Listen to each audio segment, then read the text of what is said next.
SNX Radio invites you to unravel the mysteries of the cosmos with us as we dive into UFOs, cryptids, and everything otherworldly. As we navigate the night, we investigate the unknowns that spark our curiosity and challenge our understanding of reality.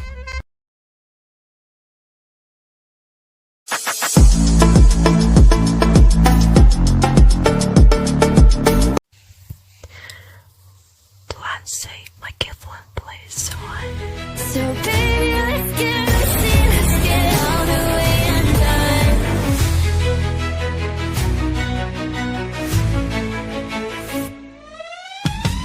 Unraveling the mystery, secrets in the night. We travel through the cosmos, ready for the flight. Together we'll shine, casting shadows aside in the heart of the next quest, the truth is our guide in the vast expanse. It's where we reside, hands up to the sky, let the bass ignite. Feel the groove surround us, everything's alright. From the Combination X quest, the truth is our guide in the vast expanse. It's where we reside, hands up to the sky, let the bass ignite. Feel the groove surround us, everything's alright. SNX Radio, let the truth ignite. Together we'll shine.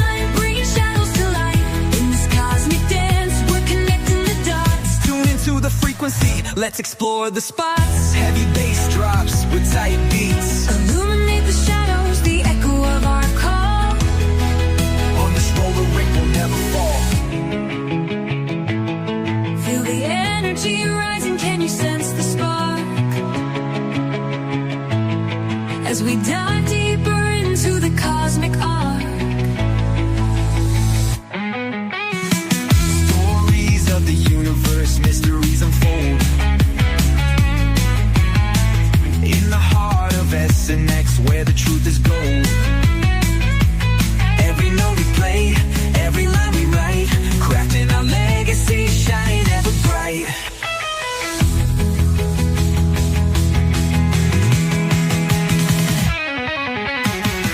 SNX Radio, let the truth ignite. Together we'll shine, bringing shadows to light. In this cosmic dance, we're connecting the dots. Tune into the frequency, let's explore the spot. Here in the spotlight, we're taking our turn. With the fire in our hearts, let the passion burn. SNX Radio's call, ringing through the air. Together we rise, together we dare. So join us now, let the rhythm flow. With SNX Radio, we're ready to go. Unraveling the mystery side by side. We stand hand in hand. In this dance of truth, let the story expand.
starlit sky.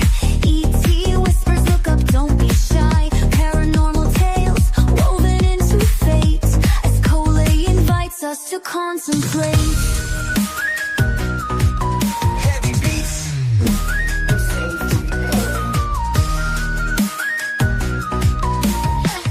Feel that chill when shadows align. Experiences unfold one of a kind. Off-world encounters, truths they must find.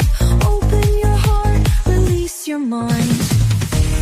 Take the leap, step into the night. With SNX Radio we will ignite. A symphony of strange where the bass drops low. Journeying deep where the unknown flows.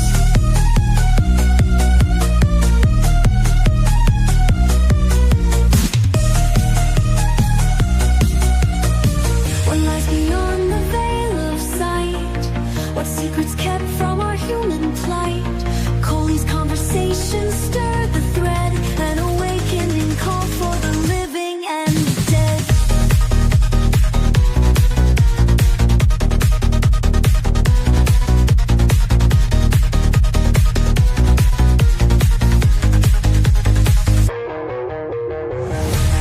Take the leap, step into the night.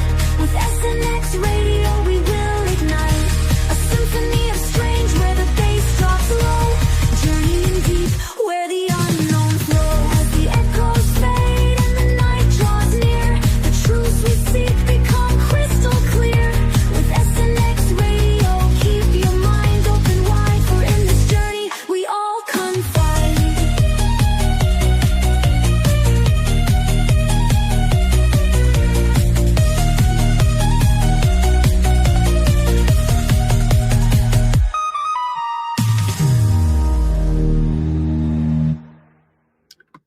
Hello, everyone, and welcome back to another episode of SNX Radio. I know we're going a little bit earlier tonight than we normally do, but we have a very special guest.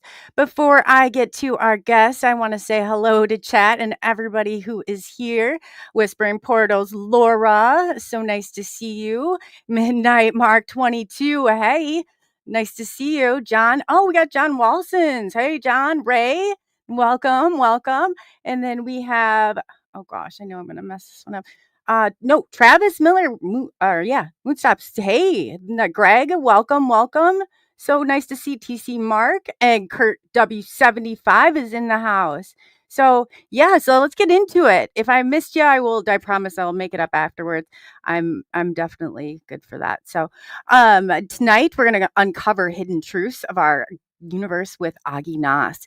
And we talked before, he's going to go over communicating with the dead, like the EVP, ghost equipment, and stuff like that. And then we're also going to cover astral projection. So with that being said, who is AAGE? If you don't know him, you're about to. He's absolutely excellent. He's no stranger to SNX Radio. He's been on several times. I encourage you to go back and look at the shows he's done before. He always brings it with the most interesting topics. So who is he? He's a Norwegian-born farmer, commercial pilot with 25 years of broadcasting experience, authors of Spiritual Science, Higher Conscious Thinking, and Universal Success Principles, UFO researcher, exposing government cover-ups, that's my favorite, hypnotherapist and conscious expert who works with co-host the Universal Consciousness Show. AAGE brings a unique perspective combining both aviation experiences with the deep metaphysical knowledge to explore what's really happening. So it's absolutely, check out his broadcast, Team Alpha. I've included that link in the description. I actually think, I don't know as if he is doing the Universal Consciousness Show anymore. I don't think he is. I think but we'll have to ask him when I pull him out here. So so he's an expert researcher, author on quantum mechanics. He's been all over. So without further ado, I'm going to let AAGE come on, and he does this much better than I do. And AAGE, tell my audience, if they don't know you, who you are. I think I have your wrong show in there, didn't I? I had your old show. Yeah.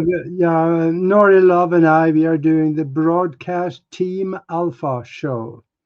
Okay, well, I'll have to take that first part out. You'll find us on YouTube and 44 other platforms. And the best way is probably to look at YouTube, possibly, because we can also communicate in the chat room.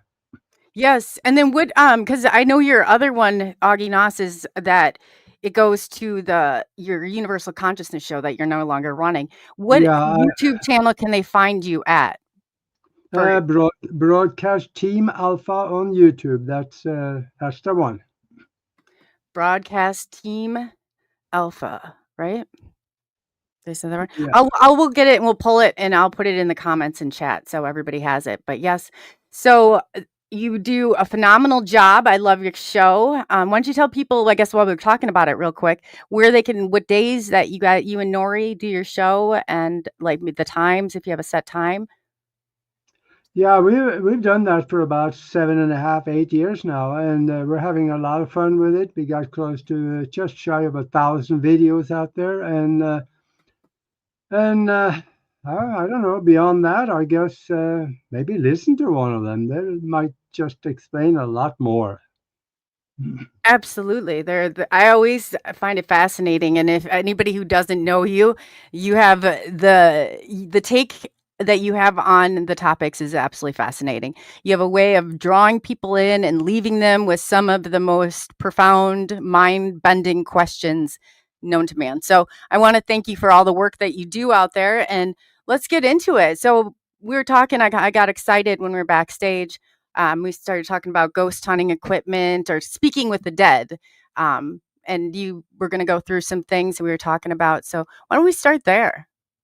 Yeah, that's there's a rumor on the street out there that people are asking, is there life after death? And the rumor on the street is that sooner or later we're gonna find out. Right. But let that yeah, sink in for a second. yeah, but don't listen to rumors. Maybe it's wrong, so that you'll live forever. But on the other hand, there is so much evidence for that something happens after you drop the body. There are millions of people that had near-death experiences, and they explain what they saw and what they experienced. And chances are that all millions of them are lying about it. No, the odds are against that one.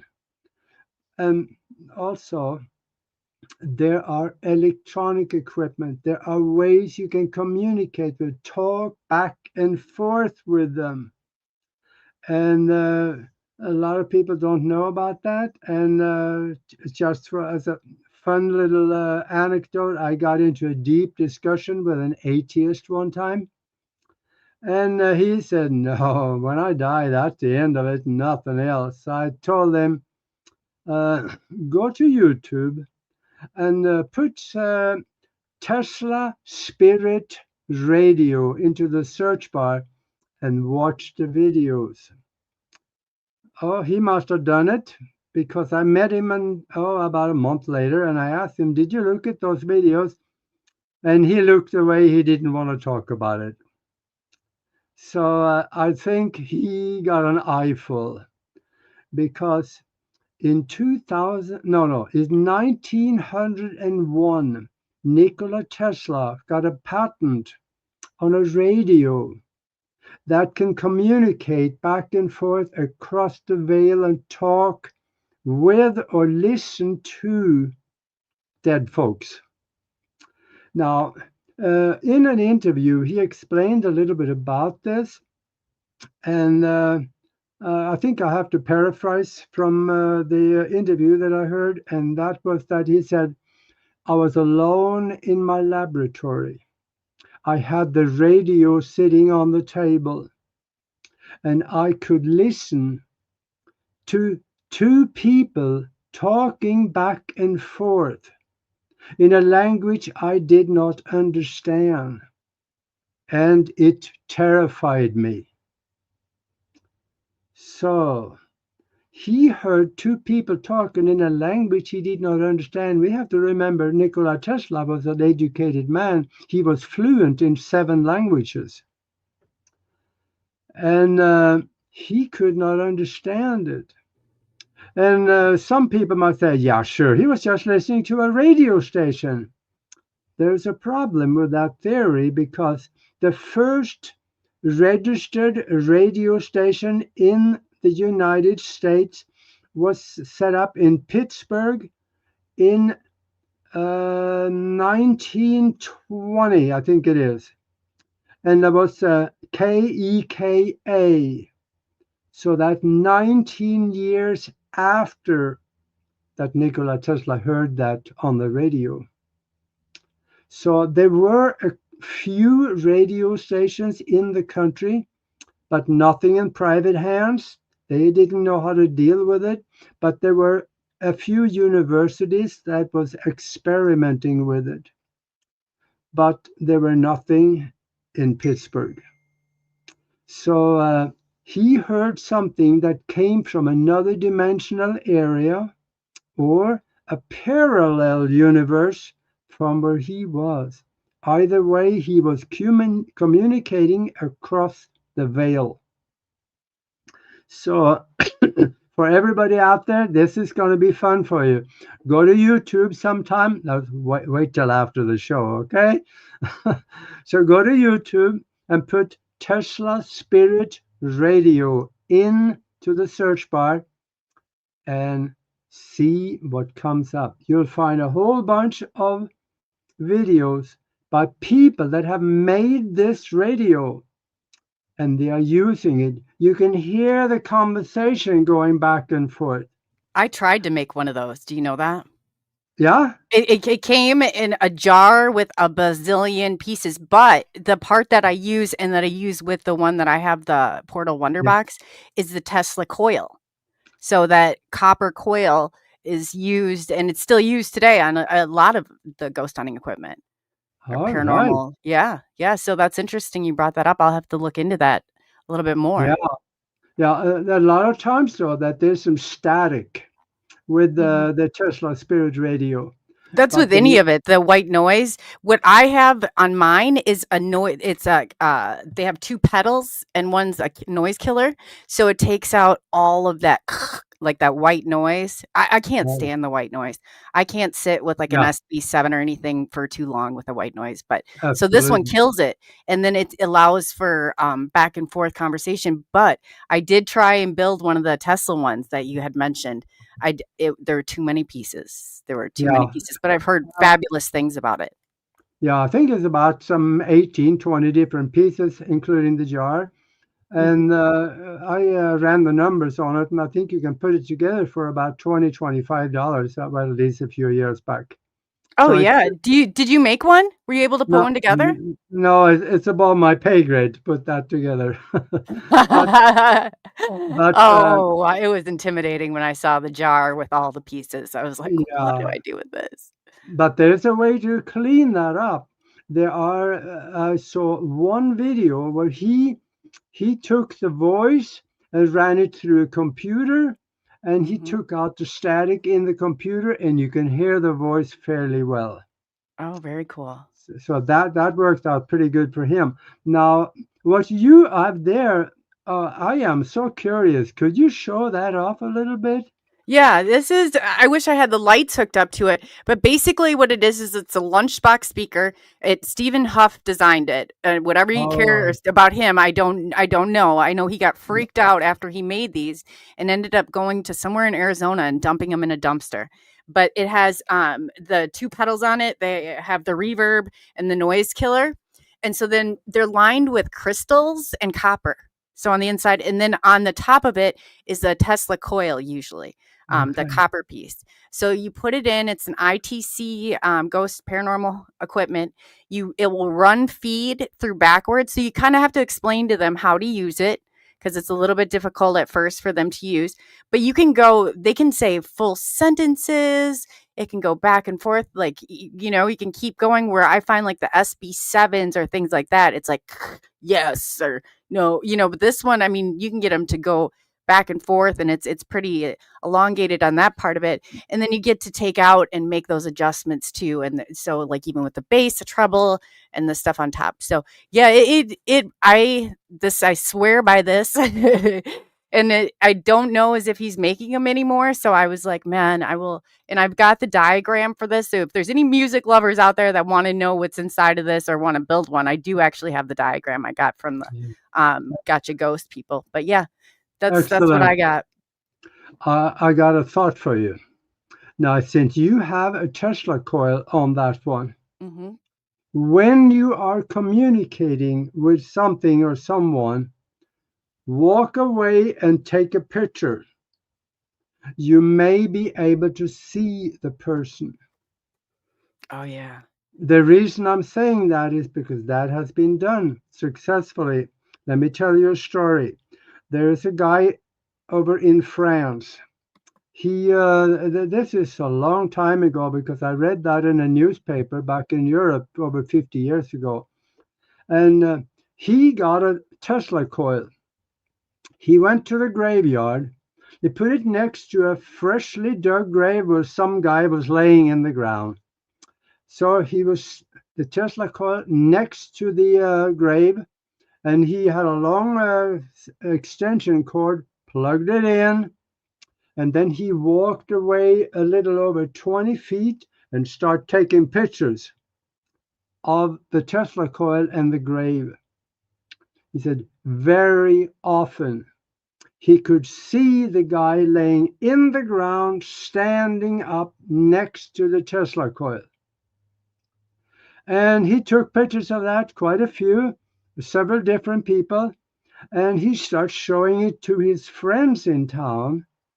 And his friends, they were totally flabbergasted. This is the Bible Belt of Europe through southern France. And they thought he was working with Satan. So they turned on him. And he said at the end of the article that I had to move out of town and leave my friends behind, he said, because they probably would have killed me. Yeah, that's you know what? It's not even that long ago. I remember when growing up, my mom wanted to call a priest for an exorcist because she was so spooked out and freaked out by like me growing up being able to see spirits and talk to them. And it wasn't like it was, any of the, I was giving them, facts about what I was seeing and what, and describing people that there's no way I would have had any idea on who they were. But even back, up until I'd say the last 10 years, now it's pretty common. People can openly talk about it, but it definitely was not always that way.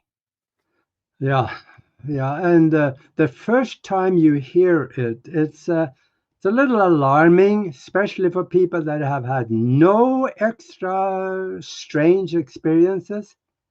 It makes a phenomenal impression on you. If you do that with an atheist, he will probably not sleep for the next 3 days, but it will change his world. Absolutely. Because this is real, it is happening. And the same thing, you mentioned Huff that live up in Phoenix. He's been doing it for a long time, and he's got a lot of videos out there where it is totally beyond question what he is doing. He is talking back and forth with dead folks. And he's using, his version of it, the spirit box. If you go to Amazon, put the spirit box in the search bar, you see all kinds of different models and stuff on there. You can buy them for about $100 down to about $45. Saw one for about $35 if you buy the kit. So this is something that if you have a little bit of courage, have fun with it. It's going to be a lot of fun. And the easier way to talk with them is don't invite them to long sentences. Structure the question so it becomes a yes or a no. That way they can confirm that you are correct or deny that you're correct. Because sometimes when they have long sentences, see, this comes into the physical existence and get picked up by the microphone. So words sometimes flow together. And some of it could be a little hard to interpret. But if it's a yes and no answer, you're good, just like that. But this is something that, Just do it. I think you're going to have fun with it if you have a little bit of courage. Just, I would say, if it's a religious fanatic, leave him alone. Yeah, just keep going. Don't even Yeah, waste your time. yeah, Oh boy. they're good with a book. That's all they need.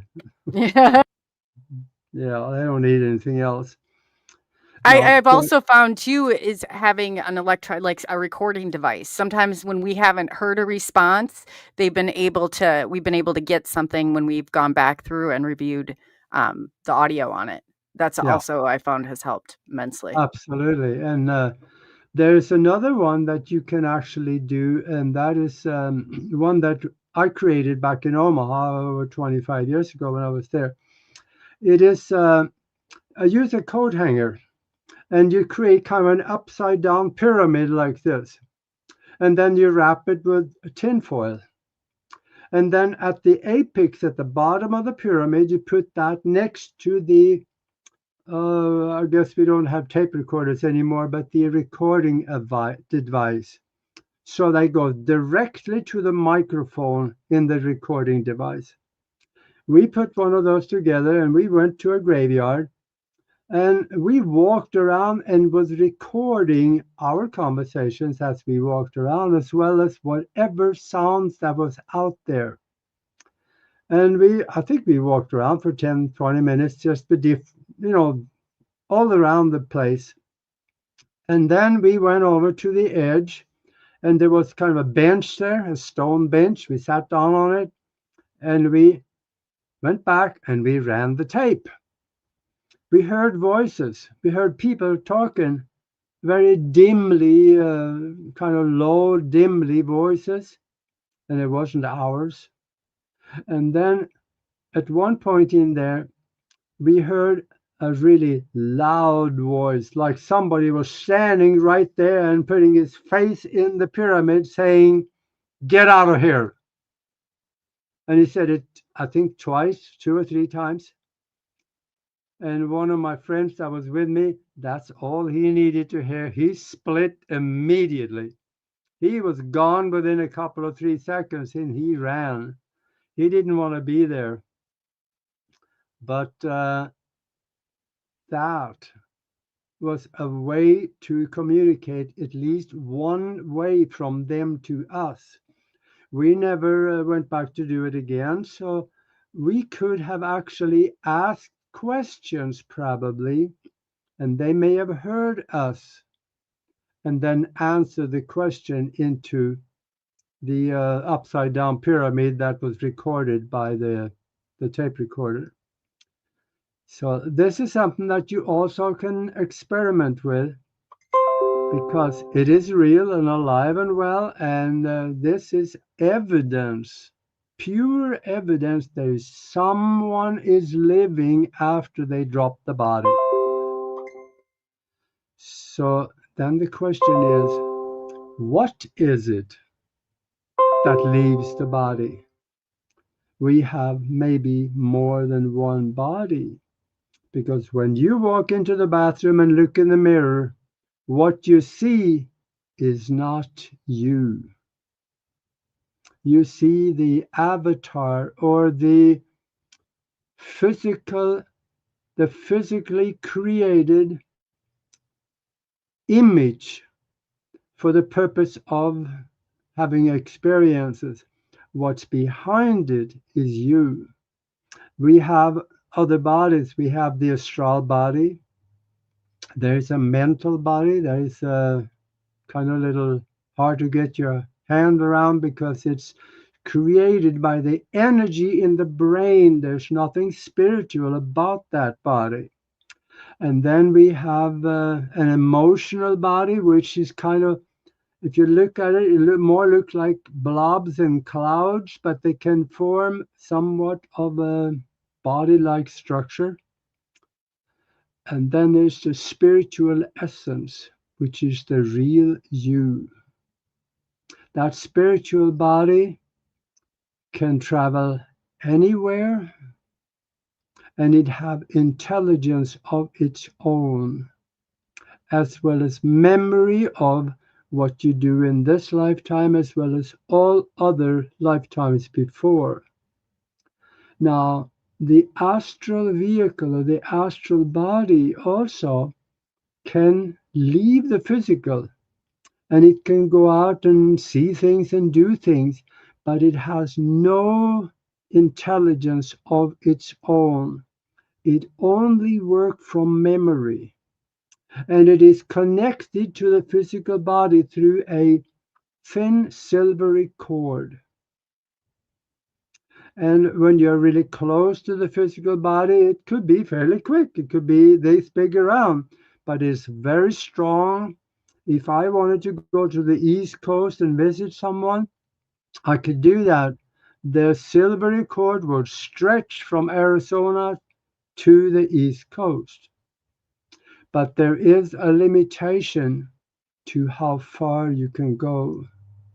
If you go up to that limit, it will not break, but you get slapped back into the physical body.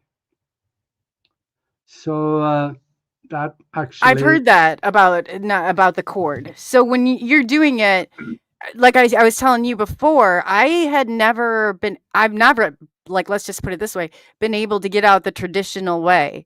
I had to get out by remembering what a person looked like and what they sounded like. And that was my way out. But then it goes and it kind of projects as like an orb. Now, when you're talking about, because I've heard the vibrations, can you kind of go through your process and how you get out of your body? yeah, we can talk about that. There, before that, there's one other, a really exciting way to talk with dead folks or something on the other side.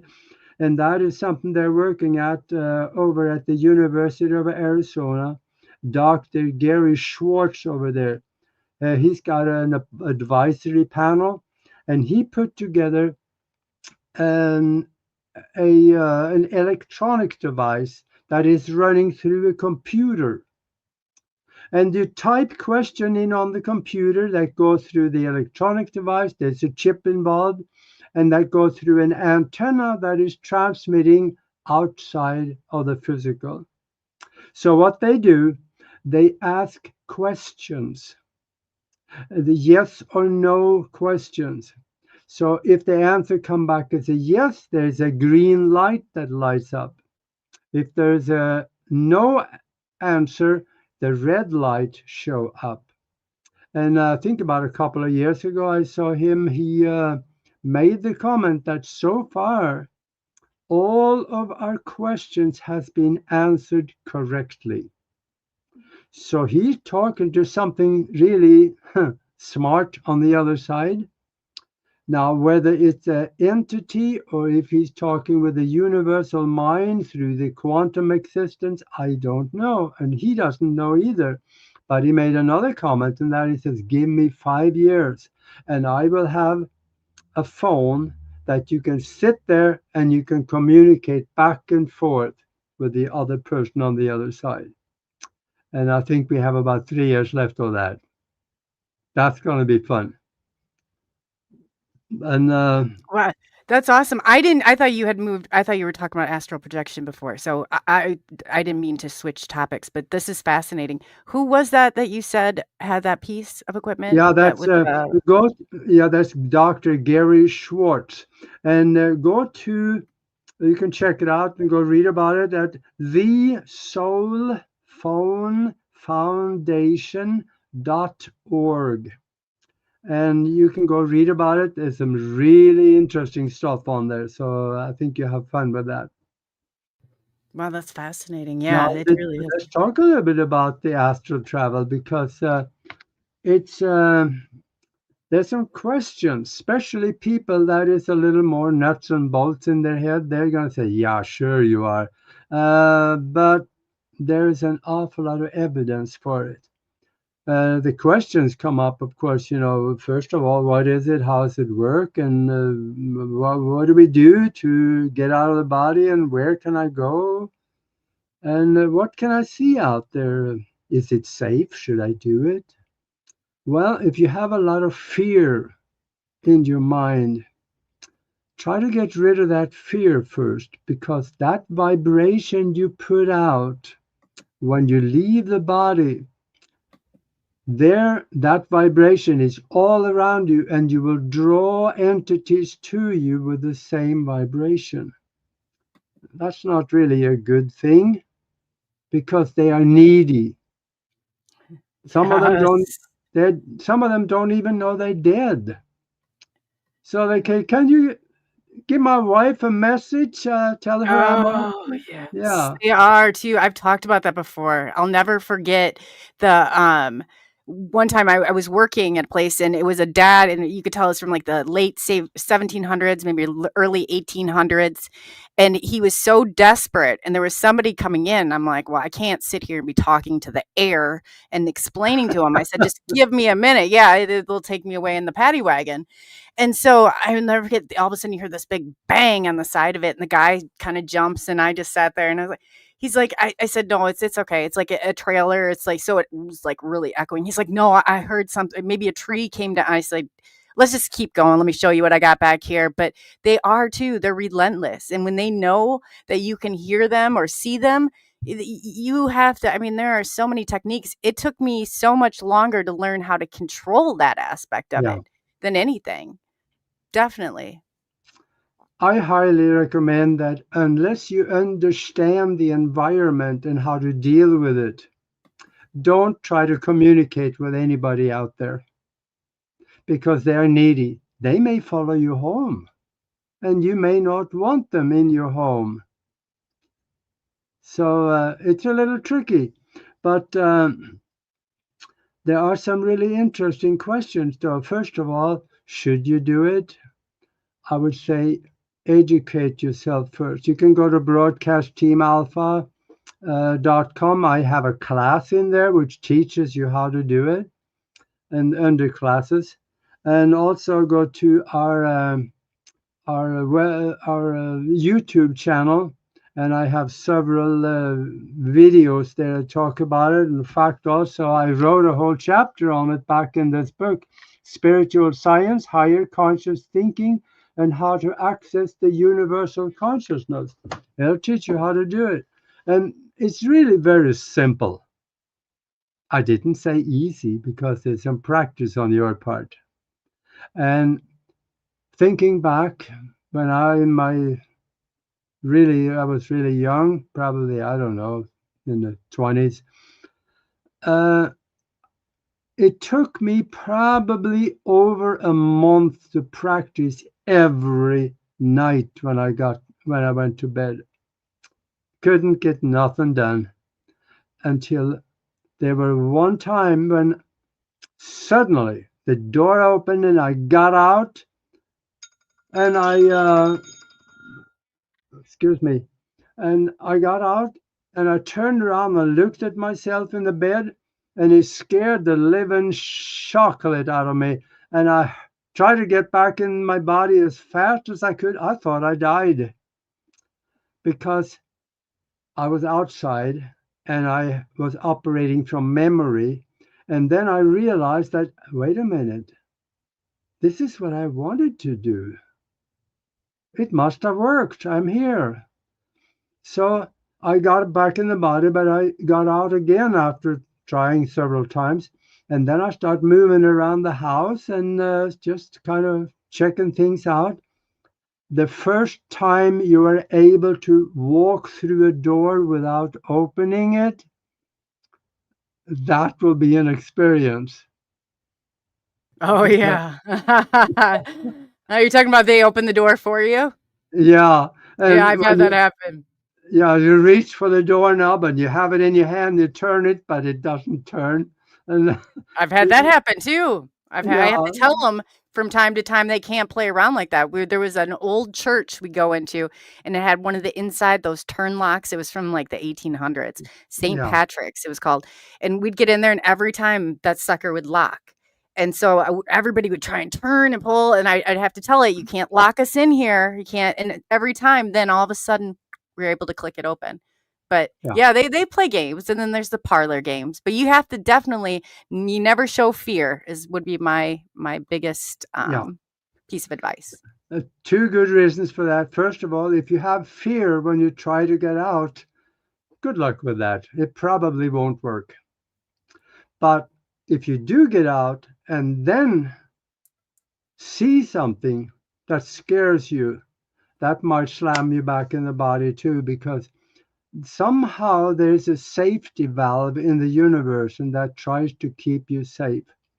And maybe it's in the mind. I don't know where the valve is, but when you get into dangerous situations, often you find yourself back in the body.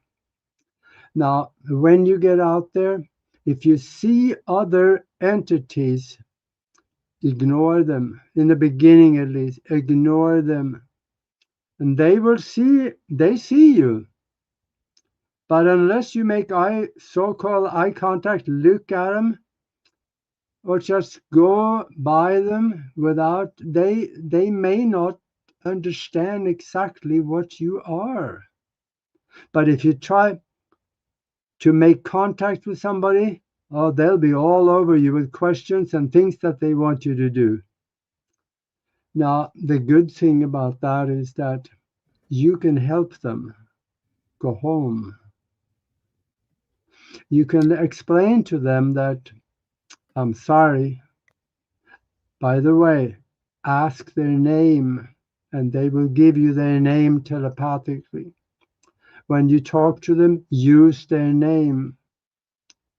And then tell them, I'm sorry to tell you, you have departed from your body and you're not supposed to be here.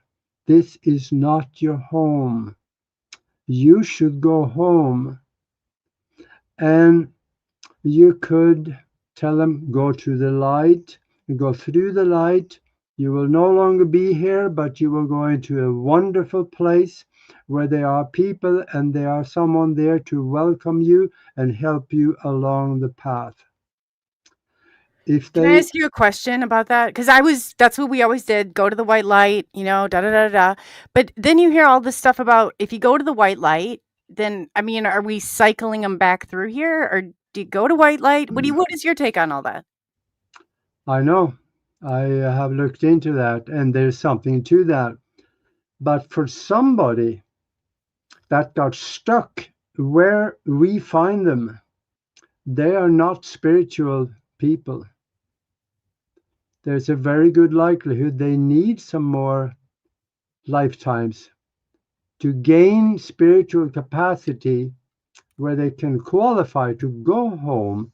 Because what I would say also is that when you get through, sometimes through the tunnel or sometimes through the light, depends on how you end up doing it, what you meet on the other side, they are going to want you to go through a life review. And you can do that, but you don't have to accept another lifetime. If you want to say, I've had enough of Earth, that experience is for somebody else, I want to go somewhere else, well, then do that. You can tell them what you want. You will meet someone, because I remembered going through this. And you can meet someone, they call themselves the guardians of the soul. And you tell them, I won't go back to Earth. I want to go back to the source of all things. Go back to source. And if they can't get you to go back, they will allow you to go back to the source. Or you could get another job, like being a guide for someone. If you are really connected to someone that is here, you could come back and be a guide for those people. Hang around them and see that you can nudge them ever so often. If you see them going off a cliff, tell them, you can give them thoughts. You have telepathic communication with a person. You can give them a thought and they will think it is their own no, that's not true. Or don't do that. They can react to it, so you can nudge them along a little bit, but you cannot really interfere. But that is something that there's an education process on the other side. So you get to understand what a guide can do and should not do. You will go through that.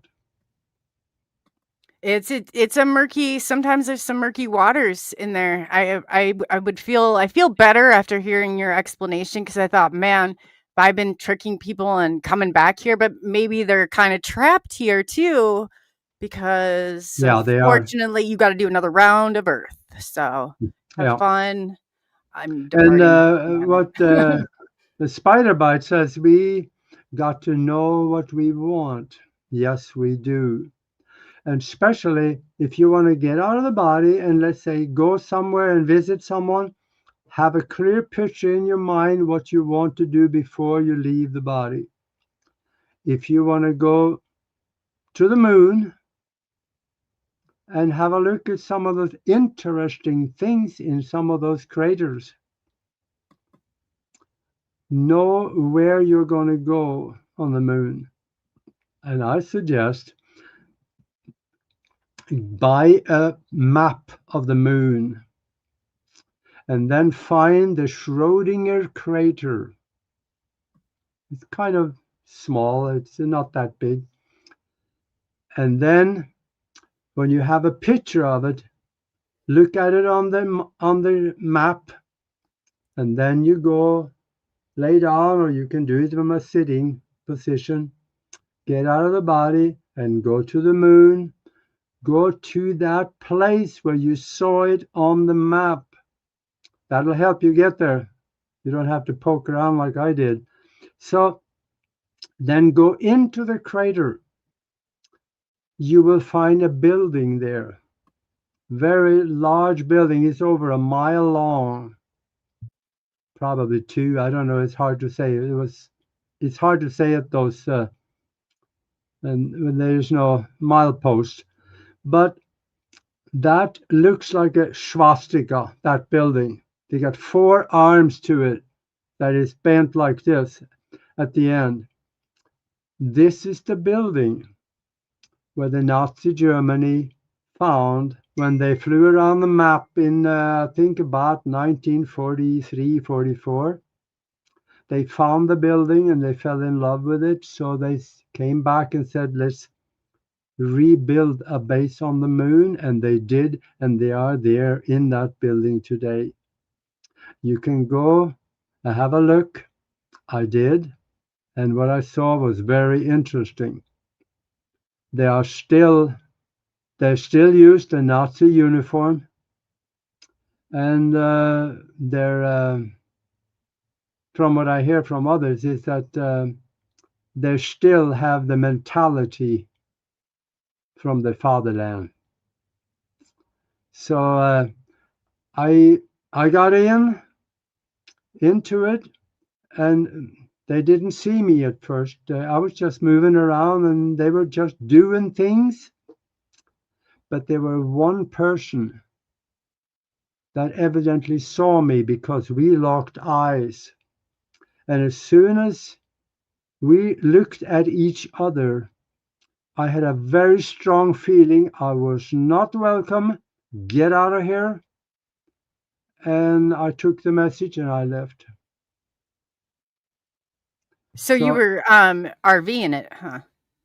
Say again? You were remote viewing?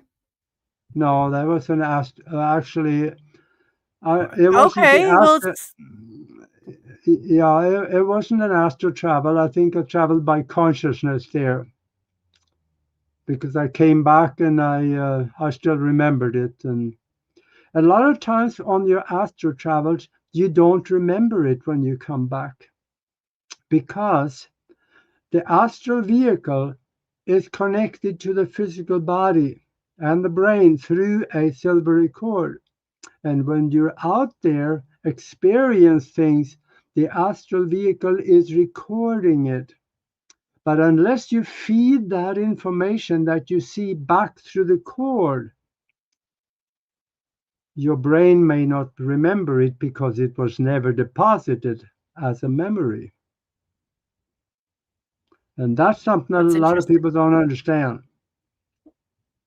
You have to consciously feed the information back through the core and then up to the physical body.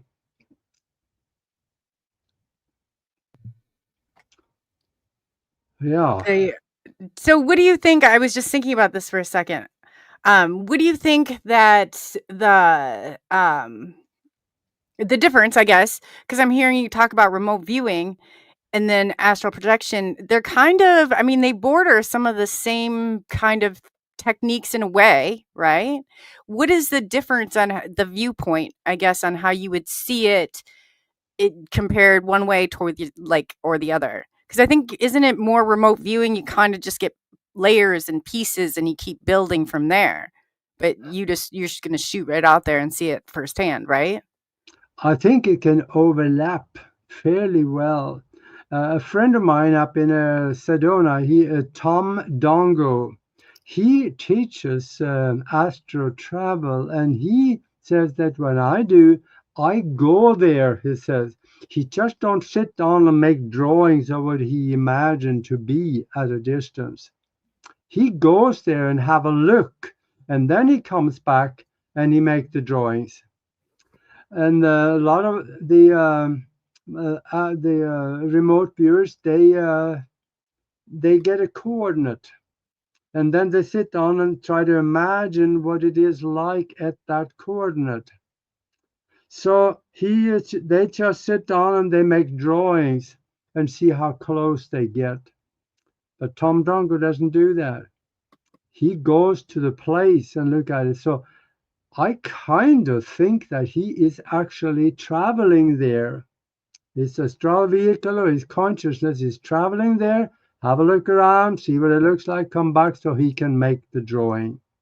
So I think the two of them are overlapping, depends on how you do it. Would that make any sense? I would have to agree with you. Yes, I would definitely have to agree with you. And I think that too, it's so, I don't know, I want to say it's so hard. Anybody in chat, are you able to astral travel, or project yourself? I'm just curious who is, who isn't. Because I would get so far to the vibration stages of it. And then I guess according to Preston Dennett, Dolly Saffron, they said you're getting too excited to get out and it's pushing you back. So I'm wondering what your techniques are if you could help people get out all the way. Because I mean, I've made it halfway, but I lose patience. I can't, I want to sit there all day and try and struggle to get out of my body. It's but I know it takes work and practice and time also. Yeah, that is excellent question, actually. In here, I spent a whole chapter on how to do it. So you can look at that so you get the detail. Let me tell you what I do. I do it from a lay down position. I know you can do it sitting up. In fact, you can even do it walking down the street if you get good at it. I have to say I'm not that good at it because there are times when I lay down and try to do it and I can't get out. That something in my mind is just not allowing me to do it. Maybe I'm too distracted or stuff. Things happen. But I lay down and I close my eyes and I try to empty the mind out. And while it is no foreign thought, I induce my own thoughts about what I want to do, where I want to do, and what I want to do. So, and then I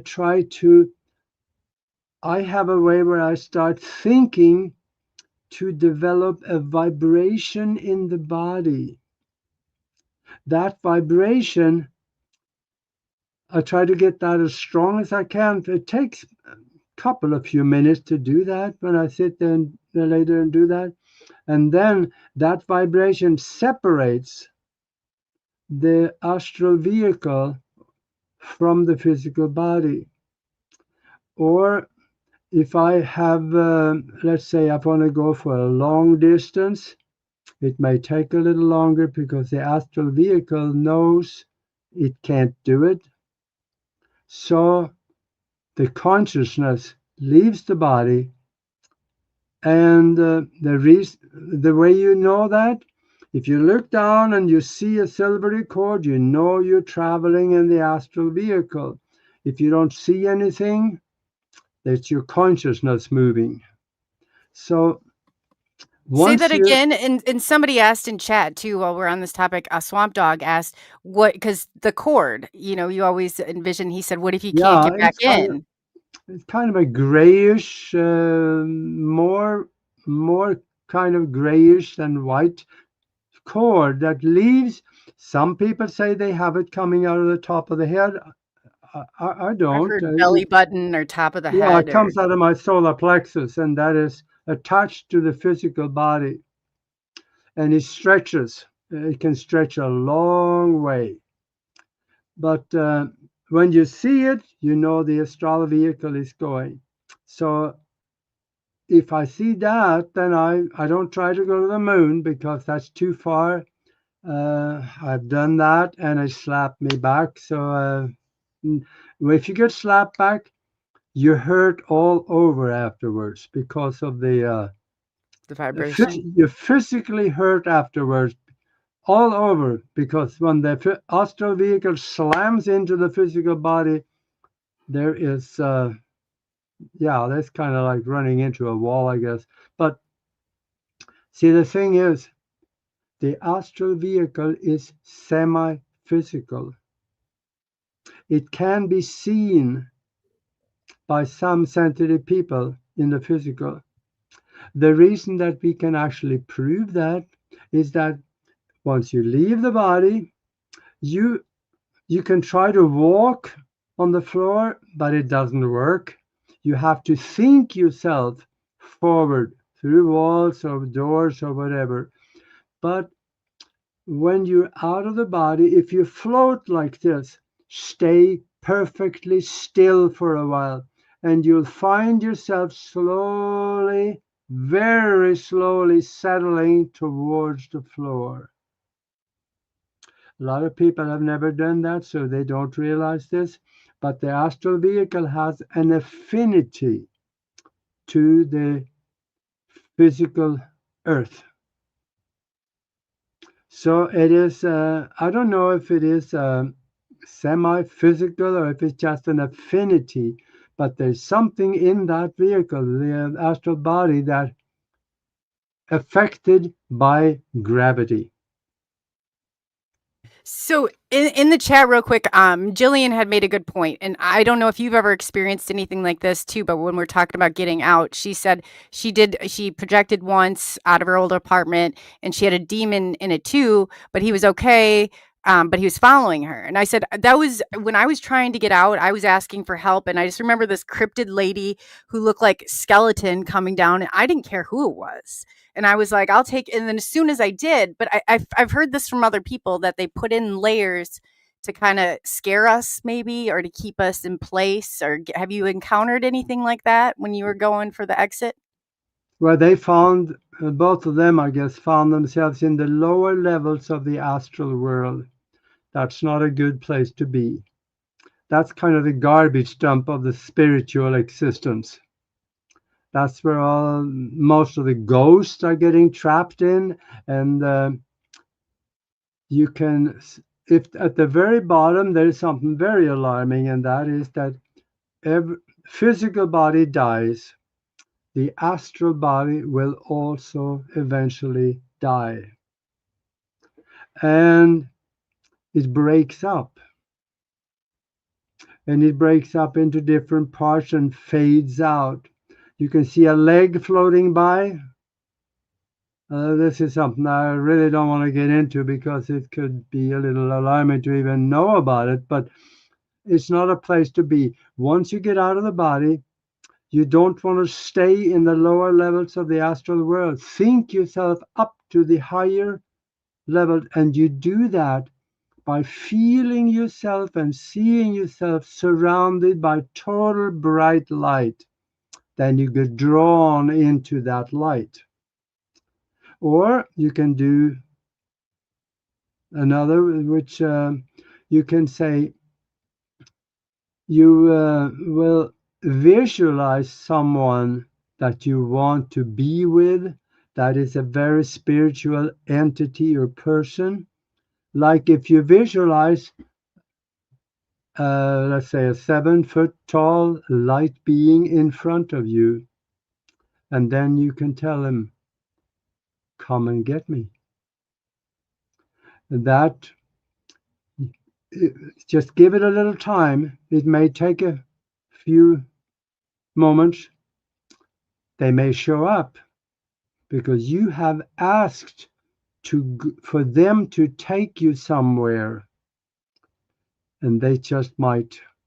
They'll take you into a higher vibration where everything is bliss. And you can do that. And once you make a contact with a light being like that, they will stay with you. You can contact them anytime. I have a person like that I met 50-some years ago back in Europe. He showed up. It scared the daylight out of me, but I think probably I have talked about that on different shows. He among the living or the dead? Yeah, he was very much living, but he showed up in front of me, 7 foot tall, lit up like a light bulb. So that was when I came back to, that was for Christmas in 1973.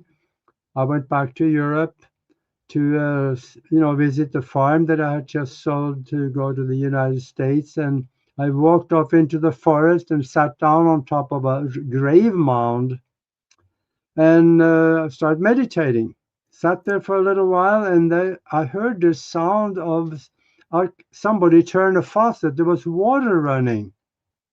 That didn't make sense. Yeah, so that didn't make sense at all. I opened my eyes up, and there he stood right in front of me. About that's interesting. 10 feet away. And oh boy, that scared me. I jumped up and ran down there and was running back, and I heard the voice in my head say, where are you going? And I thought about that, so I walked back up there again, and I sat down, and that wasn't comfortable because he was so tall, so I stood up, and we had a conversation. That's how I met him the first time, and we have visited many times since then. And you said he's living still? Say again? You said the person that came that you heard the water is among the living still? It's like an actual person like you. Oh, okay. I was he's living in his existence outside of the physical. Oh, okay. Well, that makes more sense. I thought he was somebody you knew, and I was like, well, that's really impressive. I mean, if he's able to do all of that. No. He suggested for me to do certain things, and he told me, don't give up. It's going to be hard, but don't give up. And suggested quite a few things for me to do, and I have done a lot of those. There's one big one yet that I need to do that we're getting about ready to do. Wow, that's amazing. That's so. Is it still kind of your spiritual guide, or have you talked to him? Do you know what realm he's located in, or how to get to him? I guess I'm interested. He wasn't really a guide, but he's kind of become one over the years because I know how to get him to come and visit now. And it's on his schedule. So it's not like I say, hey, bud, come on over here. I want to talk to you. Now, that doesn't work. When I contact him in my mind, tell him, come and visit. I need to talk with you. It could take a day before he shows up. But he shows up. And I really don't think they have the same time. I mean, does time exist outside of Earth? I mean, for real. But I get what you're saying there. That makes sense when you said that. Yeah, there is no time where he comes because time is the way you think it into existence. Now, outside of the physical, past, present, and future exist in the now. But that gets confusing. We couldn't deal with that. So we have to think about something and it pops out. Then we can experience it as it had linear time.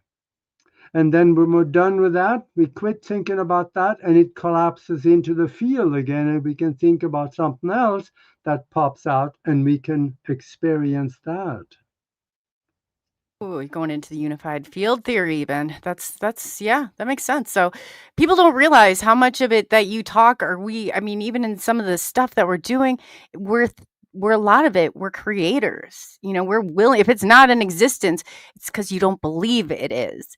I mean, Yeah. so much of it is such a balance, I guess I was gonna say a game, but it shouldn't be a game. I mean, this isn't a game, obviously.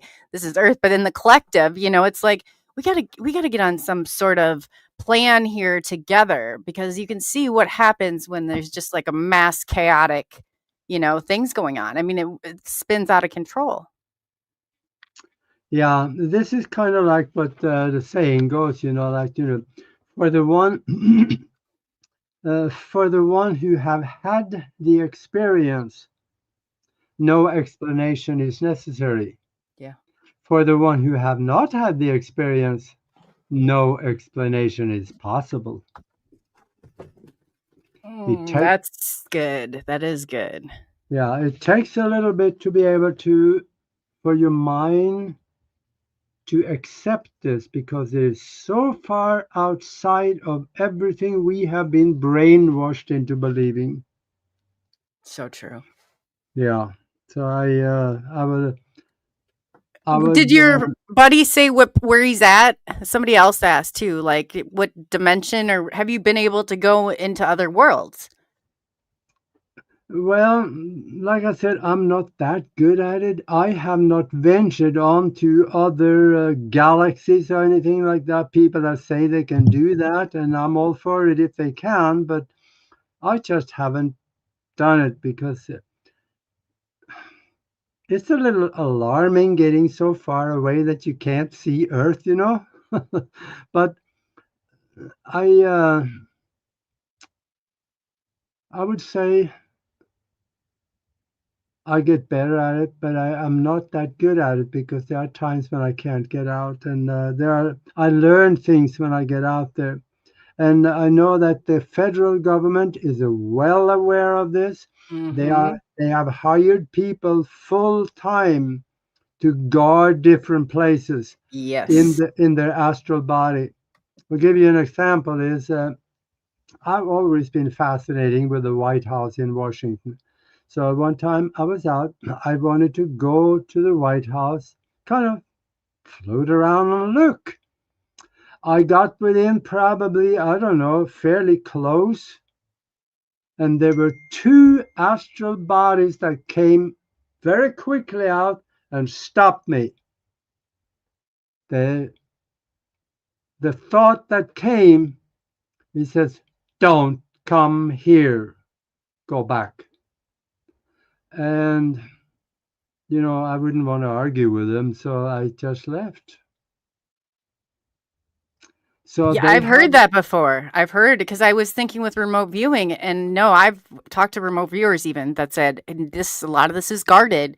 When Yeah. somebody and they start tracking you, you have to be really aware of what's going on. Yeah. Yeah, that's the thing. And I would say, imagine that the Pentagon is guarded the same way, and maybe other places are guarded. And on the other hand, it's a good thing. Let's say that I got into the White House. I could get into a highly classified meeting, look That at the sounds papers, see everything and Yeah. what's going on there. I could be a spy. Yeah. Oh, now we're getting Hey, good. I could be Chinese. So this is something that I think that is really important that they have these people stopping you. Oh, we don't So, want to see the documents? yeah, that's obviously I could have done that possibly. So I understand why they stopped me, and I'm all good with that. Well, next time you got to find a route through there and see those documents, Aggie. No, We want to know what's on those documents they got going on over there. oh man, I don't know about that. Personally, I think they're in good hands. Yeah. Yeah. You have more faith than I do. more faith than I do. So, I mean, Yeah, a lot of it, I think with anything though, is abuse of power. And it just doesn't seem like there's anybody that's really out for the people. So I hate seeing that. I wish there was more yeah, inclusion of the people and stuff. yeah. But all and everything that's going on, the chances are that if we knew everything that is going on, we probably would have a revolution by morning. So Mhm. maybe it's a good thing we don't know all of it. I wanted to say too, Swamp Dog was looking for the right book to point him in the right direction, and I thought of your book, Augie. Can you tell him again? Yeah, yeah. There you go. This is the one. It's called Spiritual Science. Oops, where is it? Where did it go? Yeah, there we go. Spiritual Science, Higher Conscious Thinking, and How to Access the Universal Consciousness. And it teaches you how to use your mind in ways you normally would think would be impossible. And have you gotten far into the book? Me, yeah. No, it's an excellent. I highly recommend it. Highly recommend it. Hmm. Yeah, it talks about things that you absolutely can do, but nobody knows much about how to do it. Right. I also talk about where you could learn how to assimilate information out of a book at the rate of 50 to 100,000 words per minute with 95% retention. And I know that works because I used to travel around the country teaching a mind development course that taught people how to do that. And it is alive and well. In fact, you go to zoxpro.com, zoxpro.com. They have a course, I think it costs about $200, and it'll teach you how to do these things. We did it different back then because that's 30 years ago, and we used papers. We gave them a book, fly through the book about 2 pages a second, turn it over and backwards, do it again because you miss a few pages the first time, and then put it down. You look through the book. Don't focus on it because that engages the conscious mind. Look through the book and you tell yourself, I will remember everything I have seen and experienced in this book and have perfect recall at any time I need it and want it. Now you're talking directly to the subconscious mind because before you even start, you lower your brainwave pattern down to the bottom of the alpha range. And it's a way to do that. I talk about it in the book too. That's awesome. We do have some questions. I just want to let everybody know that I'm waiting more towards the end to ask Aggie's questions. I know he's got his presentation over there, so I try and throw them in there as I can. But I do have your questions starred and ready to ask, just so everybody knows. Yeah, just ask questions. I'm all ears. If I don't know the answer, I'll tell you. Okay. Do you want to do some Q&A right now then? Yeah, that'll be fine. Sure. All Sure. right. For Laura's been asking this. She says, why am I seeing aliens up close and personal and able to snap images? Why are they appearing on my life? Why am I seeing aliens up close and personal? Okay, and I don't know. There could be 2 reasons. First of all, you have raised your consciousness to the level where you are able to look into their reality. Either that, or they want to communicate with you. So I don't know. But I'll tell you, if you take pictures of them, send me some. I'd love to see them. Oh, I've got some good paranormal pictures. Yeah. I'll send you. I'll pull, you know that there's one I'd love your. I ask everybody who's into it. I'll pull it up later. But the next question is from our girl Spider Bite. She said, "Does Aggie know about invisible beings in my garden? It was like Peter Pan in the tree, shimmering invisible." Yeah, the fairies are. In fact, a couple of days ago, I watched the with the Masan, the Mexican TV host. He was investigating a jar and its content that had a fairy that was that long. Well, about I guess probably about 4 inches, something like that. And it had a face, had a wings on them, had hands with fingers on it, feet with toes on it. They are alive and well. They look just like Peter Pan. That's fascinating. I've heard of fairies. Now I think Laura, Whispering Portals, has come in contact with them. There's actually been sightings around here of fairies. So that's just very, very interesting that you say that. So Swamp Dog wants to know do you believe in reincarnations? That he spelled it wrong, but that's what he meant before. To that, I have to say, I do not believe in reincarnation. I know. There's a difference because I remember some of my previous ones. And I think, well, I'm not so sure exactly what I'm going to do, but I don't think I want to come back here. I have other things to do after I drop the body. So you can reincarnate back into another body that is all prepared for you. You walk into it and it's downloaded into your mind. So when you're born, it is all sitting there festering, and you end up doing the things that you were supposed to do. And you think you have free will, and that's a bunch of bunk.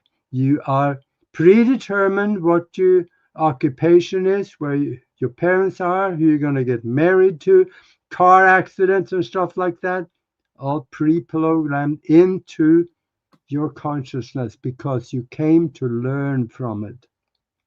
But you can also reincarnate to other worlds or go home and stay in the bliss and take all your memories of everything with you and share it with the universal mind. Or become a guide for someone. So you have choices. Oh, yeah. There you go. If you're going to come back, don't just come back here. Negotiate some better terms. Yeah, there you go. Get a better contract. Yeah. Yeah. You know what you don't like. And that's with anything though. I think that when I was learning to become more conscious in some of the ET stuff, I had throughout the day, I'd be like, senses, like, do you smell, feel, hear, is it cold? What's your surroundings like? It's just a lot of those things. And I think that when you're doing that, I heard navigating through this is a little tricky, but I think that I think as a group, we could figure that out, but you just have to really keep that going in your mind. So I think that when it happens, you don't just shoot off and go with wherever you're going. You have a plan. Yeah. Hey, A better plan. I see Scott Warden is here. Hello, Scott. Yes, he's got a good question. He right here. And his question. Oh, can you see it? Okay. He wanted to know. I see that. Okay, yeah. Is there anybody notice a dramatic increase in spiritual experiences? Yeah, definitely. I think that comes with an increase in vibrational consciousness because the veil is getting thinner and thinner, and we are starting to see what's on the other side. And what's on the other side is now more accessible to us. So there could be more and more of it, especially in the extraterrestrial arena.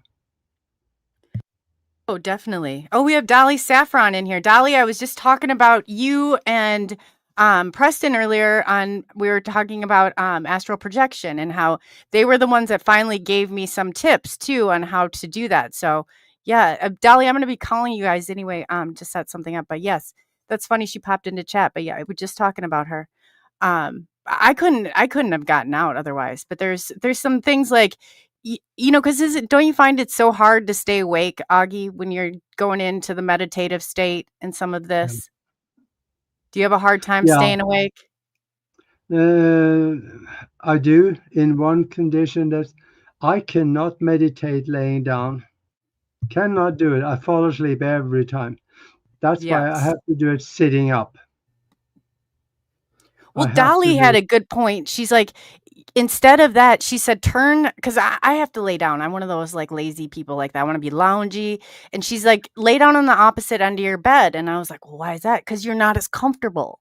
And you do, kind of make yourself so you're not as comfortable to drift off in that spot. Your brain's typically, and it really, it helped.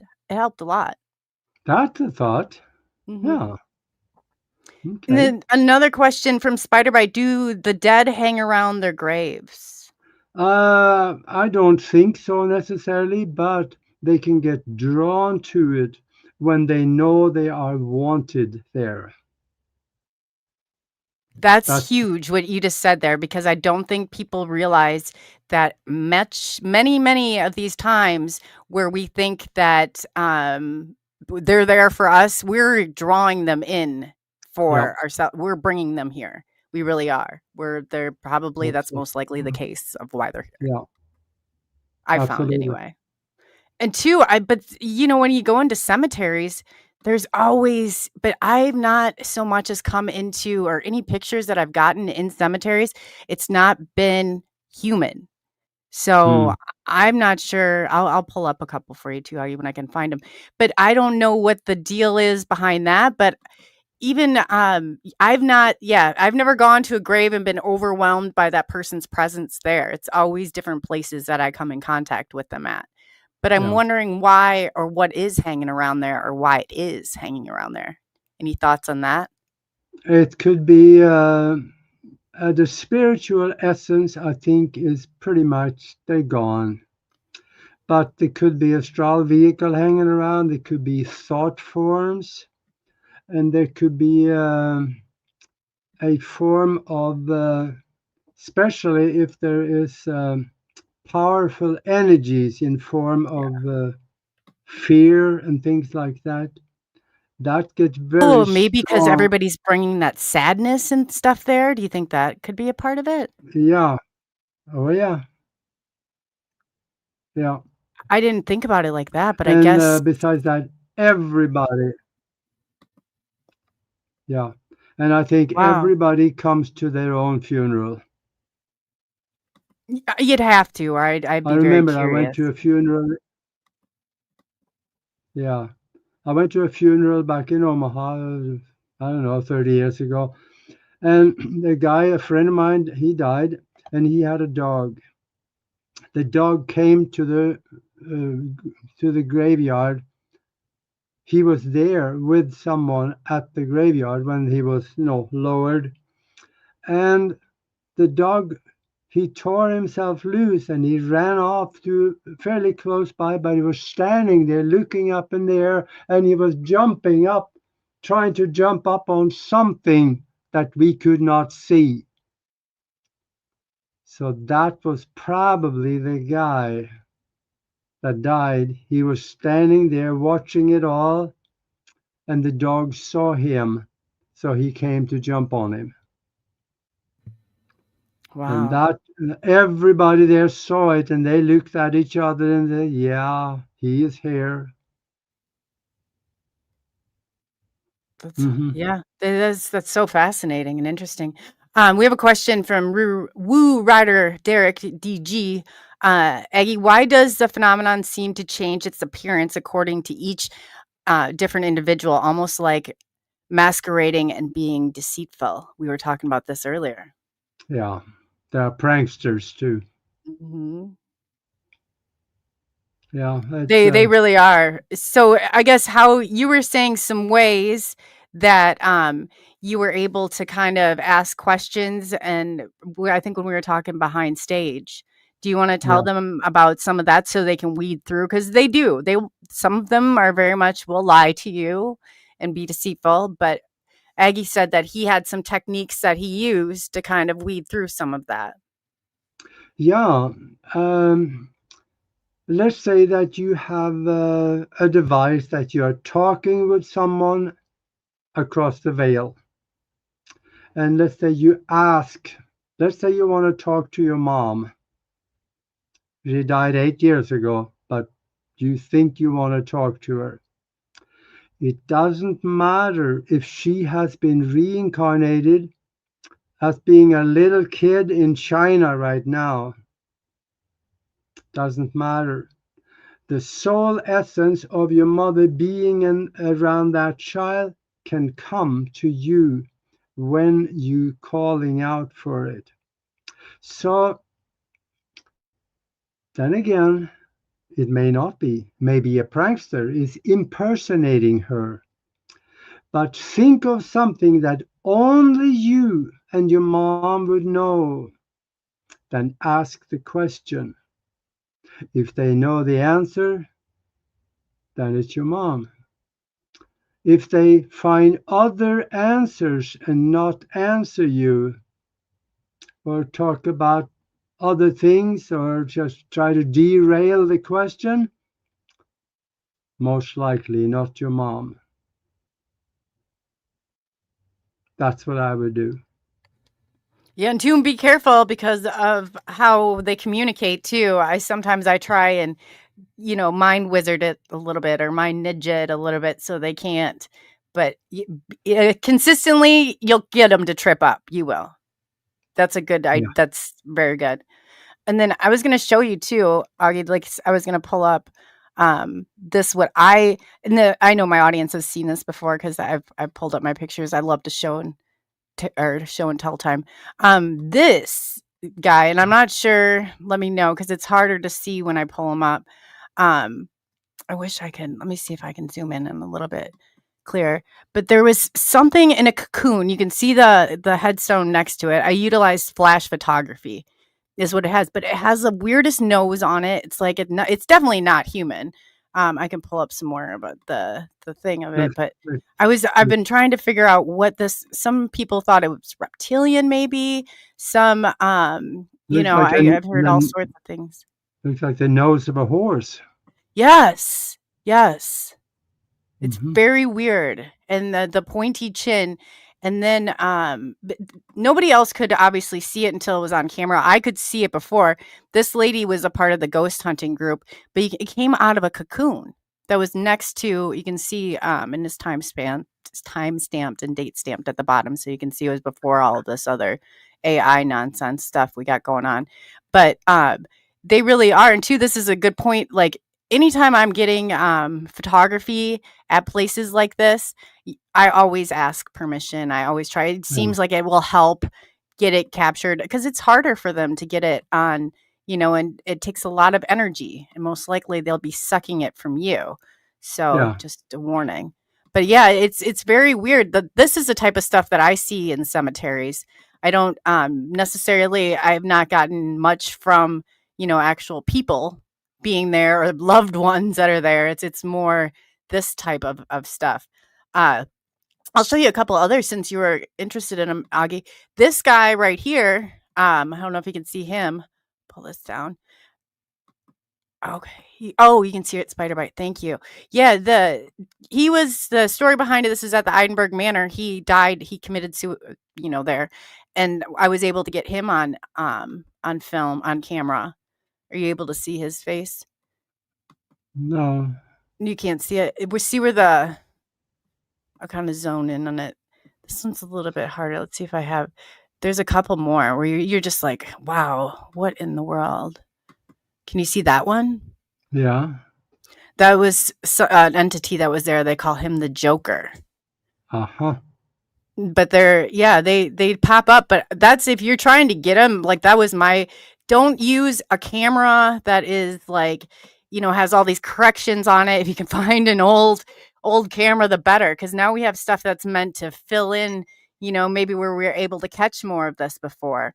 And I think that they kind of have it us parametered out of it, by design, most likely, I feel like anyway. And I think that the best cameras was the Polaroid cameras because they had a lead coating on the film. Also, old cameras from the 1930s or so, they were good at taking pictures like this. You could catch strange stuff because of the lead coating on the film. Is that what it is? Yeah, that's what I hear. Oh, okay. Well, now that makes sense. Huh, I didn't know that. I didn't know that. Yeah. What about, like, what do you think with the digital? So you're saying go for, if you can you even still buy film? Oh, I can still you can still get the digital cameras to work, but I think it works more on your vibration that you have surrounded the camera with. Yeah, and I have to say, like, but I've noticed the more newer, the more technology the camera has, I don't get as good of shots with them. Yeah, Not at yeah. all. Not at all. And Hmm. it seems like, they complicate things however they can, because I don't think they want a lot of it. There's a reason, otherwise they would give us and just tell us what we don't remember on how Yeah, to, maybe navigate through some of this. We're all together, collectively figuring it out together. But yeah, yeah. it's And definitely now blocked for a reason. we have another form of camera now that is becoming more and more popular, and that is the night vision camera. Mhm. And especially if you get your hands on a fourth generation night vision goggles, and then put a camera at the end of it. Boy, oh boy, you're gonna have some fun. The fourth So I would put a camera at the end of my night. I have night vision goggles too. uh All right Yeah. next to me. Yeah. Do you know what generation that is? I was they're about a year and a half old. I would say a year old Oh, okay. maybe. Yeah, but see, you have first generation, second, third, and fourth generation. The fourth generation can pick up higher vibratory light out of the physical into the infrared spectrum. And the reason I know that works so because I've seen pictures of it, and they gave the fourth generation night vision goggles to the soldiers in the Middle East in Iraq 20 years ago when they were doing over there during the war and making money for the oil companies. And what the soldiers, they started complaining. They said, what's going on? Through the night vision goggles, I can see people. And when I take them off, the people are not there anymore. So there were all kinds of complaints on it. So they pulled them back and they let the officers have it. The regular soldiers would not be allowed to have those cameras because they saw things they shouldn't see. And if you aim it into the sky, there's a traffic jam up there. Why? There are long cigars, there are round ships, there are triangular ships all over the place out there. And you may have seen some of that in the night vision camera you're using if you aim it all up. Yeah. Oh no, but you know what? I've never used it to see the crafts, but I've seen several hundreds probably over the Yeah, years. yeah, That's a good idea too. I never thought about putting why I didn't think about it, I don't know, but that's a good idea. Very good idea. yeah, yeah. Try to do that, and then if you aim up into the sky with a night vision camera, you're going to see ships. They're out there. There are a whole bunch of them, but they're not in the frequency range where we can see it. Think about it. If here's the light specter starting here, going all the way up, and is a very tall scale. We only can see 3% of that light spectre. Oh, for sure. What do you think? Who do you think live in the other 97%? It's amazing to think of that. It's full of people and entities and things out there we cannot see. That's Yeah. Yeah. Yeah. Oh boy, you just opened up here. Get Augie. This is where he gets you guys. This is the mind benders he's throwing out Yeah. there. We do see off only at 3% of the visual spectrum. Can you imagine what is really all around us. Yeah. We would be And probably shocked. with the night vision goggles, you can see some of that slightly above us into the infrared spectrum. Oh, that's a good point. And I'm always asked that. Have you heard of combining the UV and the IR spectrums? Like they do it a lot. It's a ghost hunting technique where they'll shine the black light and the infrared spectrum and go that route. Why haven't we come up with something like that? Like some completely full spectrum, some real deal full spectrum goggles or something. Yeah, that's a thought. I have not heard about that kind of combination, so somebody need to do that. Yes, if we have any inventors listening or out there in our chat, we need you. And Spiderbite, when I started, I cracked up laughing before. She wrote that they need, and everybody gives me crap about my I usually keep the lights low. I said it's a vibe, just sitting back in the shadows. But she said they need night vision camera to see you. I thought that was so funny. I almost blurted out laughing before. I thought that I'd explain what I was doing, not having a stroke. But that's what I saw.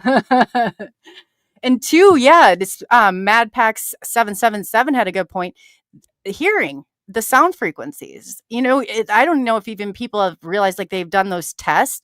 Well, my stinking phone, I guess after you get or a certain age, like even I've done those things with my son and I'll be like, can you hear this? And it is like spot on, almost spot on the frequencies and how that changes and how people hear two different words. That's scary. That could be used as some real manipulation right there is what I think. Yeah. There is more disembodied entities around us than we would think. In fact, there's quite a few that never went home. They're just moseying around, just being where they feel comfortable. Most of the time, maybe where they used to live. I have at least 2 shadow people that live in this house with us, but I can't see them. Because I can see them sometimes out of the corner of my eye. There is this long shadow over there. When I turn my head, bingo, they're gone. And the reason for that is that the periphery of the retina can pick up higher vibratory light than the center of the retina can. So when out of the corner of my eye, the light comes in and go to the periphery of the retina where I can see the shadow of them. When I turn my head, then it's the center of the retina, and I can no longer see them. Wow. So, yeah. So you have 2 shadow people that you live with? Yeah, and they've been there for a long time. So I leave them alone. They leave me alone, and we all live here, So I've told them, now you take care of the place now. So they're at work too. So are they come in peace? Do you know who they are or any information on it? I have no idea who they are, but they're very peaceful. It's a very good vibration in the house, and they are friendly folks. I don't know. I don't associate much with them, but I see them ever so often. And do they look like they're from here? Are they descended from Earth? Whenever I have gone out on out-of-body journey, I think it's only about maybe once or twice I've seen them, and they hurry up and just leave. They don't want to confront me or be seen. They just stay away. That's probably why they're in the shadows, huh? Yeah, otherwise I really never seen them when I'm out. That's real quick. A big, huge shout out to Bigfoot Michigan Rob. Thank you so much for the super chat. So nice to see you in chat, and I'm definitely going to DM you. I thought about you earlier. So, yeah, it's so fascinating. This is Bigfoot Michigan Rob. Mm-hmm. Do you know Uh, BAMR? no, I don't, but I love to talk to him because I have never had really somebody being a guest on our show talking about Bigfoot. Maybe Rob, Well, maybe Rob, were Rob you knows. interested? Augie, you have a pretty big show, don't you? What do you guys? You're pretty like just right Yeah, under yeah, 100,000 people, aren't you? Which is yeah. cool. There's a broadcast Team Alpha on YouTube and 44 other platforms. So we really get out there. But I would love to talk to Rob, possibly being a guest if he feels good about it, because Bigfoot, I've not really done much with that issue, but it is very interesting once you start talking about it. Rob said he's in. He's interested. I'll open up a chat on Oh, Facebook with you meet or with okay. him so you can meet him and then you can discuss, but that way you know who he is. But yes, So- he's excellent. He's got a great show. Definitely, oh, yeah, you'd like him. all right. I'd love to talk to him. So you get in touch with me, Rob. That'll be good. Awesome. Yep. He said I'm gonna put you in touch. So he said hook Yeah, it up. He's interested. He's down. sounds good. Yeah, I'm surprised. So Augie, have you had any experiences with the old Sasquatch, Bigfoot? No, I haven't. Not personally. But you got Bigfoot and you got Smallfoot too. They're little people, they're just, believe it or not, probably about 7 or 8 years ago now, there was geologists in Antarctica that found some rocks. They were looking for fossils and things, and they cracked this rock open, and there was a perfect human skeleton, fossilite inside that rock. But when they stretched it, it was curled up like this, but it was stretched out. It was 11 inches tall. And this went its round on the geological talk shows and stuff, and suddenly went dark. Nobody talks about it. I have pictures on our website, broadcastteamalpha.com, in the picture gallery. Go to the picture gallery and get in. I have about 5,000 pictures of unbelievable things that should not exist, but it does. So have a That's look at that. awesome. I was Yeah. gonna pull that up real quick and drop it in there, the link, so everybody Okay. has that. Yeah, because your YouTube one's on there too, and oh yeah, oh my gosh, you guys have done a lot with your site since the last time I saw it. Did you add a bunch of that's awesome. Good for you. You guys are doing an awesome job with this. This is above my pay grade, so that's what the producer is for. Oh yeah, okay, yeah. I get that. I need one of those eventually. Not my forte with I can do it, but it's just it wouldn't end up this good. That's for sure. Definitely not. Definitely not. But I went ahead and I put that link in there. I'm going to drop it up on the big screen so Okay. everybody can see. But that's where, so if you go in and you see broadcastteamalpha.com, you're going to go in there and you're going to see it. They're going to make the rest of our websites look a little bad here, but you're going to go in there. There's a gallery and yeah, they got oh wow, you got all sorts of stuff in here. So definitely go check this out. There's pictures of dead aliens and CIA documents that prove they exist and all kinds of things. So well, I didn't know that this was all on there. Huh. yeah. That's awesome. Yeah, so here's a new research spot that I think I've been missing for quite a while because this would have made things much easier. Yeah. Then maybe I could have stayed out of the CIA documents. Oh, Spiritual Ascension's here. Welcome, girl. Nice to see you. Yeah, so Swamp Dog too. He had an experience with Dogman. Have you heard about Dogman? Yeah, I never met one.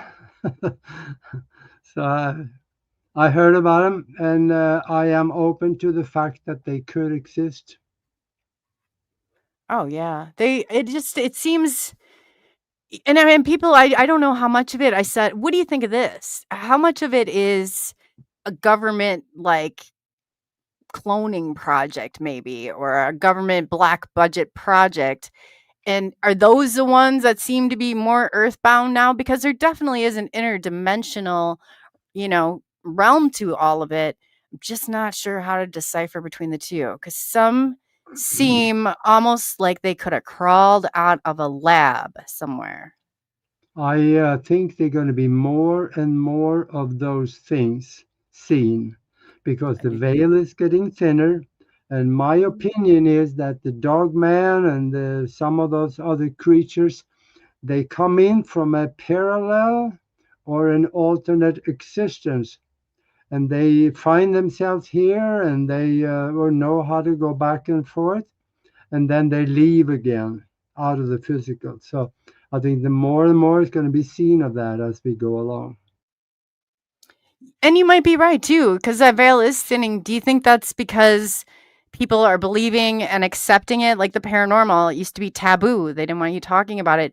What used to be like 5 paranormal podcasts are now 50, million paranormal podcasts. Everybody and their mother has done it to the point of where it's flooded it, where that's, kind of like it's the rest of the world caught up on it, is Yeah. the way I see it. Do you think Yep. that's a part of it? Could very well be. But what you also mentioned, failed government experiments could turn out like this. For real. No, I looked at one time, you could, and they had this out there right on the open. You can buy a CRISPR kit on Amazon. That's scary. That's scary. Yeah. Another thing that's scary is you can combine and they'll play around genetically with about anything if you have a facility and a team behind you. And of course, the funding. Of course, don't forget about the funding. Yeah. That, you're right. What crawls out of that lab, I don't know what Frankenstein mixed with, but I mean, this goes nowhere good.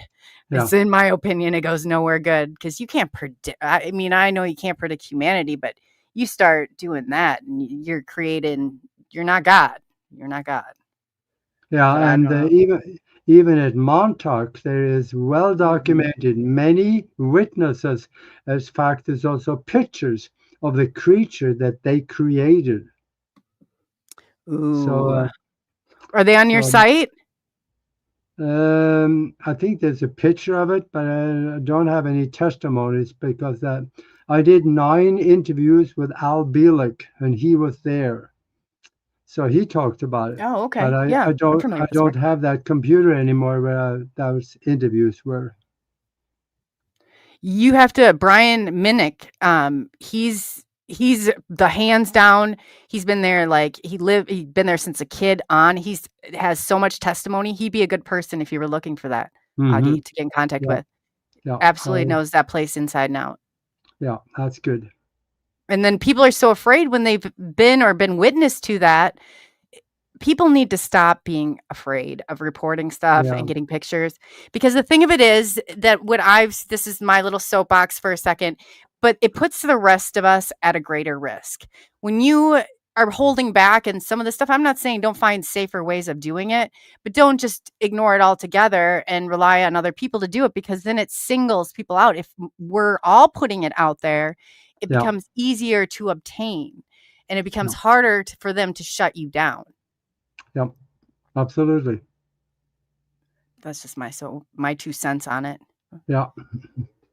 Yeah. So this has been an absolutely brilliant conversation. I have to ask you though, what do you think real quick on AI Atlas? It is nothing to be afraid of. What I get is that it is an observational platform.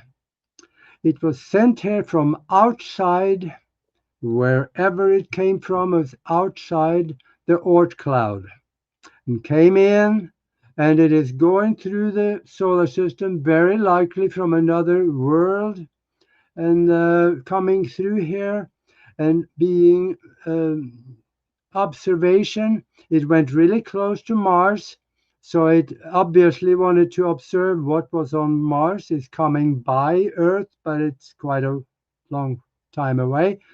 So it's observing Earth and it's going through observing many different planets and leaving again. I think there's an observational platform that was sent a long time ago. I think the reason that it came so close to Mars was, first of all, it does not follow gravitational paths.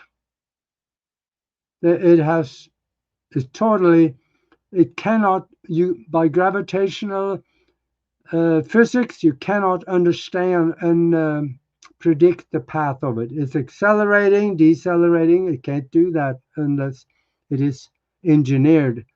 So if it came by Mars, maybe it came from 1,000,000 years ago or more, came by Mars to see, I wonder what happened to that civilization we seeded there 2,000,000 years ago.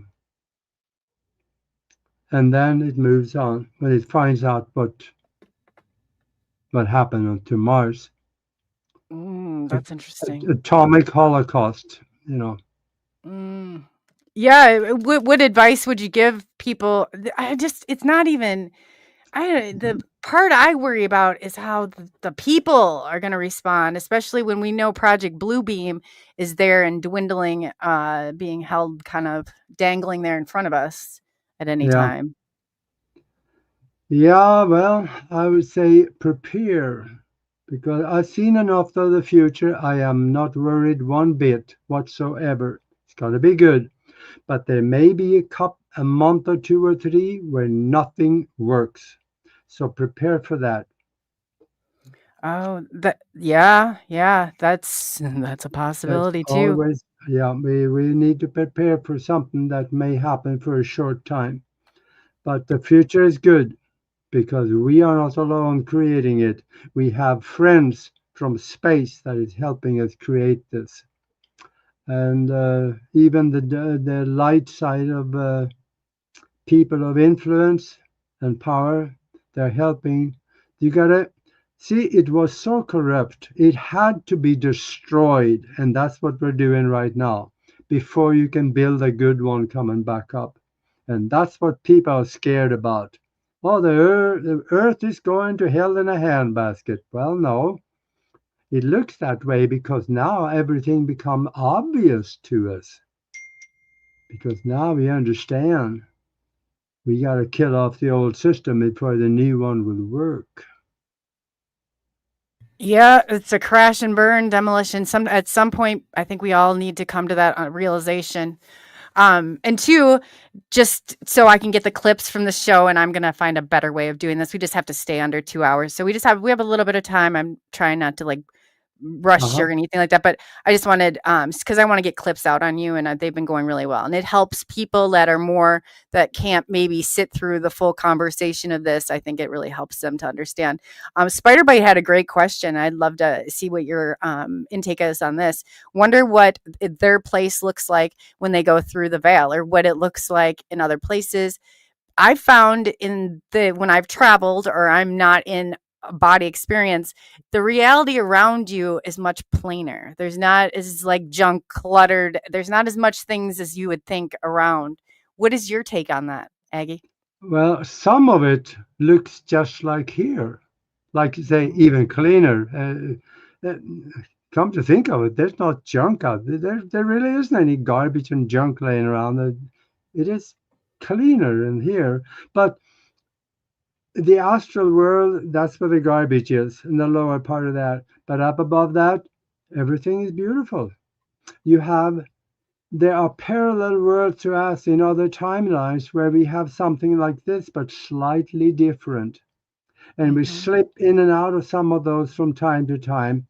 And we can know that, but we suddenly find ourselves, it looks like this, but something is different. That could be that you did a little bit of a time slip and you're in a different timeline for a moment and then you come back again. That actually happens. So Yeah, try that's to yes. experiment. Start meditating. Higher consciousness usually come through meditation. Yes, I agree with Think on that that. too. Yes. Yeah. And then too quickly, Anthony, he wanted to know, will Agenda 2030 become a reality, in your opinion? It is going to go the way that Agenda 21 did. It failed. That's good. Yeah. That's good. We need, yeah. And you know what? Anytime and people like the reset or restart or whatever you want to call it, sometimes when stuff has gone so far down one road, you have no choice, but you have the opportunity to rebuild it the way that you want to, or collectively, if you can get enough people, that's an opportunity. Once you demo something, we can rebuild it the way that it should have always been built. Yep. So I'm going to set up, I would love to do a part 2 with you on and touch on some other topics that you came and talked about. So I'll definitely be in touch and put you in contact with Bigfoot Michigan Rob too, right after the show. I just want to ask you before we close, what would you like to leave? I know you always a question, or you'll leave us with something that has us scratching our heads. So what would you like to leave the audience with tonight? Well, first of all, go to Amazon and put my name in there, and you'll find out some of the things that I've gone. We mentioned Mars and we mentioned the moon a little bit. Go to Broadcast Team Alpha on YouTube. Scroll down in the shows. About 5 years ago, Nori Love and we did 2 documentaries. One of them was the moon pictures. The other one is the Mars pictures. We have NASA prints of people on the moon, people on Mars. We have buildings on the moon, pyramids on the moon. We have buildings on Mars, and we have 20-some pictures on each one of them, and they will blow you away when you see them. And the reason I know these are real, because I got most of them from NASA myself. Even better. Never a straight answer. Yeah. Yeah, that's fascinating and interesting. So definitely take and check out where are you you're going on another show tonight, aren't you? Augie, you want to drop I'm going to be with Michael Vara on I think it's 10 o'clock East Coast time, possibly. I think so. And here, just have a look. Go and read on the back on Amazon, read all the subjects that is written about, and you will understand why it teaches you how to use your mind in ways you normally would think would be impossible. Yes, and the audience is just eating this up tonight. Even Swamp Dog, he's like, this is out of his area too, and he's all invested. They're saying part 2, so we're definitely gonna. Augie's been on many times, and he's absolutely fascinating to listen to. I could talk to him for hours. But yeah, so in closing, just so we can get those clips, I just want to thank you again, Augie, and I'm going to go ahead and right after this, I'll drop you all those links and then get you in touch with Rob. So, and then we'll set up another show. You want to come back like next week or 2? Yep. And see, we got him back. Yes. I am with Benno on this one. We will be fine. Yes, we will. We will be fine. Benno's got the best words to live by. So thank you so much, Augie. I'm going to let you get going so you can get over to the other show. And I'll go ahead and find out where he's going to go on tonight. And I'll drop it on as a post on YouTube. So if you guys are interested, you can go in there. But yes, this is absolutely, I just want to thank everybody tonight. Tomorrow, really quickly, when I'm under 2 minutes here, we're going to have, it's Daryl Sims at 7 o'clock. If you don't know him, he's great. He's the expert on implants and one of the first, I believe, in history. So after him, we're going to have Stephen Bassett on The Age of Disclosure. He's going to be back from watching the documentary there's so much controversy about. So we'll be getting him and his intake on that next. Sunday, Carl Supp is again, and Wednesday, Mr. James Gilliand is going to be back at 1 p.m. So I will also drop all of that stuff. I want to thank each and every one of you for always being here, and it absolutely your family, and it's just, I absolutely love you guys. So until next time, thank you for taking the journey into the unknown with Coley and tonight's special guest, AAGE NOST, and we will be seeing you all very soon. And I will have my lights, now that you guys are making me turn my lights on, I will have done a better job by then. So it's not that I don't have them, believe me. I have too many of them. But